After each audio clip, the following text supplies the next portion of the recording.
నీ ఆకలి కడుపును తీర్చేటి అన్నపూర్ణ తాను. నీ చదువు సంధ్యల్లోన తోడుగా నిలిచే చదువుల తల్లి శారదాదేవి తానురా.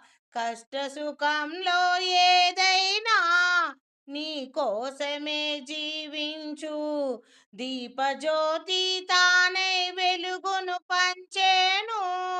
ఇలలో నీ కోసం వెలసిన దేవతరా అమ్మ. అవని పైన తల్లిగా నిలచిన అమృతమూర్తి అమ్మేరా. కనిపించే దైవమే కన్న తల్లిరా. కంటి రెప్పలాగా నిన్ను కాపాడునురా అమ్మేరా. ఇలలో నీ కోసం వెలసిన దేవతరా.